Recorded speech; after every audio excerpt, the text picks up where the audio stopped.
जय मसीह की दोस्तों, प्रेज द लॉर्ड। प्रभु यीशु मसीह के मीठे और मधुर नाम में मैं एक बार फिर से आप सबों का हार्दिक स्वागत करता हूं, अभिनंदन करता हूं। दोस्तों, स्वप्न, सपना या ड्रीम, इन शब्दों से हम अनजान नहीं हैं। मनुष्य दो प्रकार से सपना देखता है, एक जागते आंखों से, दूसरा सोते आंखों से।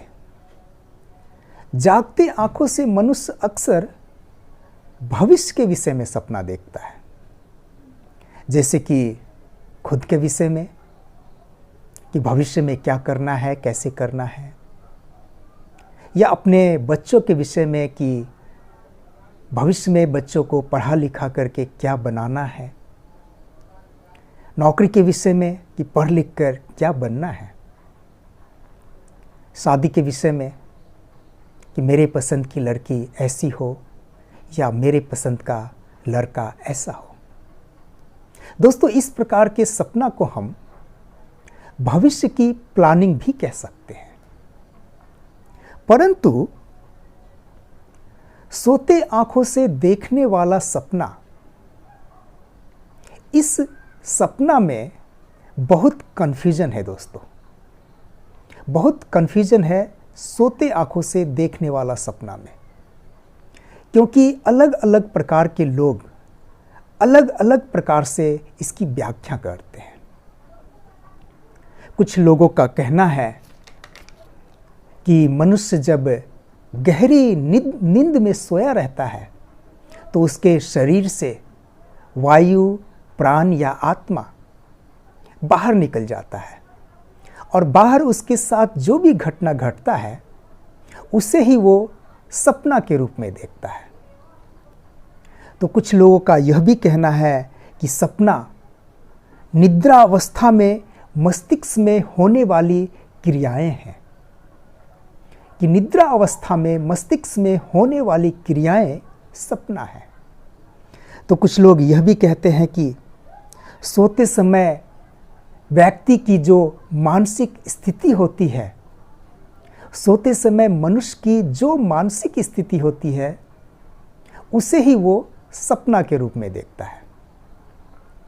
एक विचार ऐसा भी है दोस्तों कि कुछ लोगों का ये भी कहना है कि जो इच्छाएं हमारे जीवन में पूरी नहीं होती वे सपने में पूरी होती है। और मनोवैज्ञानिकों का कहना है सोते समय की चेतना की अनुभूति सपना है। मनोवैज्ञानिकों का कहना है दोस्तों कि सोते समय की चेतना की अनुभूति सपना है, और मनोवैज्ञानिकों ने इसकी तुलना मृग तृष्णा से की है। मेरे प्रिय भाइयों और बहनों, इन लोगों का और मनोवैज्ञानिकों का विचार चाहे जो भी हो, परमेश्वर का वचन इस संबंध में क्या कहते हैं, क्योंकि परमेश्वर का वचन इस संबंध में जो भी कहेंगे वो 100% सत्य होगा। तो आइए दोस्तों, हम प्रभु के वचन में देखते हैं कि प्रभु का वचन सपना के विषय में क्या कहते हैं। मेरे प्रिय भाइयों और बहनों,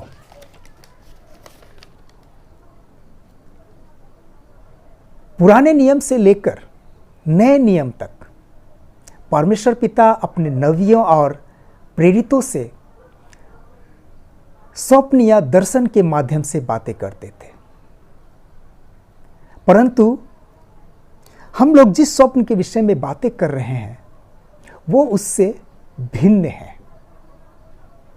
दर्शन जागते और सोते दोनों तरह से देखा जाता था, परंतु स्वप्न सिर्फ सोते समय।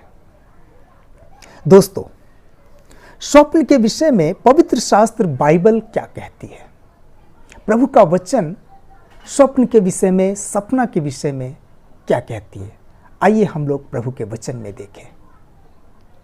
शुभोपदेशक अध्याय 5 पद 3, क्योंकि कार्य की अधिकता के कारण स्वप्न दिखाई देता है। दोस्तों ध्यान दीजिएगा, क्योंकि कार्य की अधिकता के कारण स्वप्न दिखाई देता है। प्रियो, स्वप्न के विषय में बाइबल का ये अकेला पद पूरी किताब के बराबर है, क्योंकि इसमें सभी बातें निहित हैं, अर्थात कार्यों की अधिकता। अर्थात हम जिस विषय के ऊपर ज़्यादा से ज़्यादा सोच विचार करते हैं, चिंता करते हैं, अक्सर वही सपना में देखते हैं। कार्यों की अधिकता। दोस्तों, हम जिस विषय के ऊपर ज़्यादा सोच विचार करते हैं, ज़्यादा चिंता करते हैं, अक्सर हम उसे ही स्वप्न के रूप में देखते हैं। जैसे कि एक पिता अक्सर अपने बच्चे की चिंता करते हैं, बच्चे की भविष्य की चिंता करते हैं कि बच्चों को कैसे पढ़ाना है, लिखाना है, उनके भविष्य के विषय में सोचते रहते हैं। तो अक्सर ऐसे पिता अपने बच्चे के भविष्य से संबंधित ही सपना देखते हैं। दोस्तों, एक माँ जिसका बेटा फौज में है, फौजी है, अक्सर चिंता करती है कि बेटा फौज में है, पता नहीं कब युद्ध शुरू हो जाए, लड़ाई शुरू हो जाए।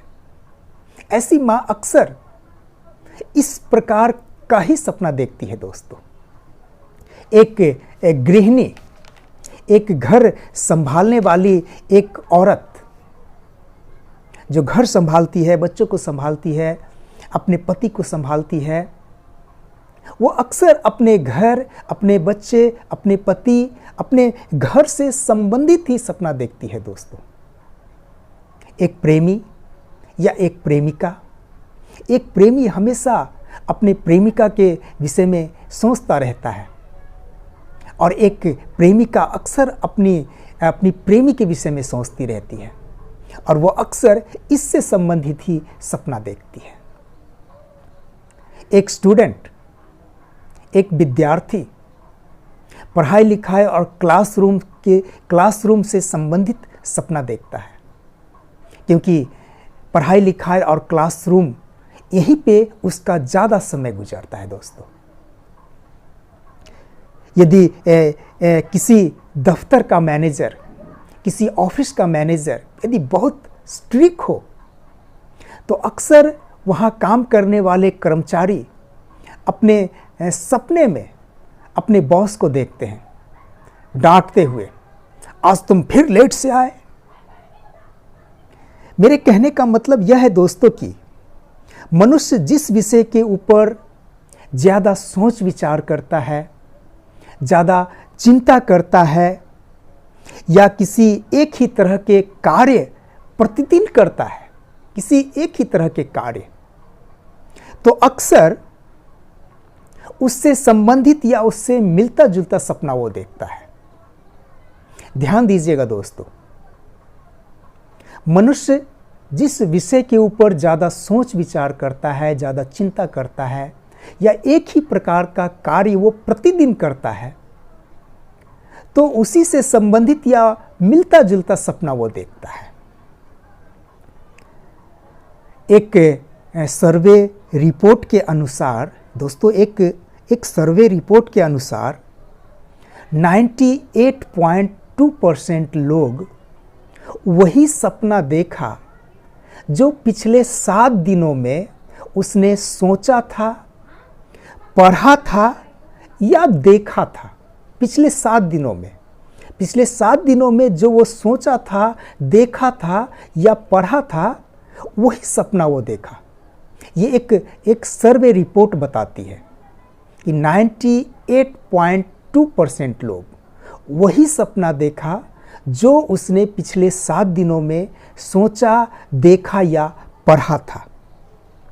दोस्तों, एक बात हमेशा याद रखें, सपना का वास्तविक जीवन से कोई लेना देना नहीं है।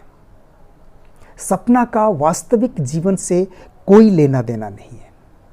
अर्थात आंखें खुली और हकीकत आपके सामने कि आप बेड पे सो रहे हैं। ये हकीकत है दोस्तों।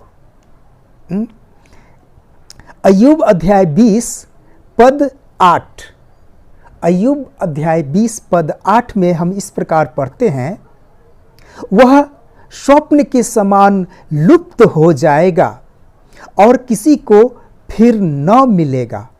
वह स्वप्न के समान लुप्त हो जाएगा और किसी को फिर न मिलेगा। अर्थात आंखें खुली और हकीकत आपके सामने कि आप बेड पे सो रहे हैं। दोस्तों, अंत में मैं यही कहना चाहूंगा कि इन मनोवैज्ञानिकों ने सपना की तुलना मृग तृष्णा से किया है। मनोवैज्ञानिकों ने सपना की तुलना मृग तृष्णा से किया है। और मृग तृष्णा का मतलब होता है जो दिखाई तो देता है परंतु वास्तव में होता नहीं है।